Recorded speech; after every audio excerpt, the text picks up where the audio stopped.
سابق Soviet union کے صدر جوزف اسٹالن ایک مرتبہ مرغے کو اپنے ساتھ پارلیمنٹ میں لے آیا اور سب کے سامنے اس کا ایک ایک پر نوچنے لگا۔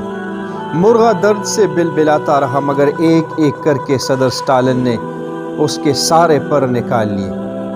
پھر مرغے کو فرش پر پھینک دیا اور جیب سے کچھ دانے نکال کر مرغے کی طرف پھینک دی اور چلنے لگا۔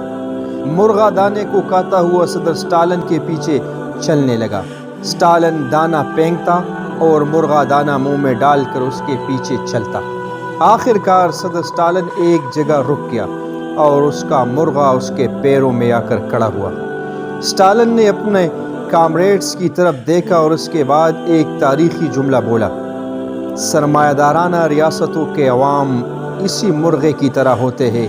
ان کے حکمران پہلے عوام کا سب کچھ لوٹ کر انہیں اپاہج کر دیتے ہیں اور بعد میں معمولی سی خوراک دے کر اپنے آپ کو ان کا مسیحا بنا دیتے ہیں، اور چند سکوں اور چند نوالوں کے بدلے معاشی غلامی کا شکار اور اجتماعی شعور سے محروم عوام بھول جاتے ہیں کہ اسی انسان نما درندے نے ہمیں چوپایوں کی طرح لا کر کھڑا کیا تھا۔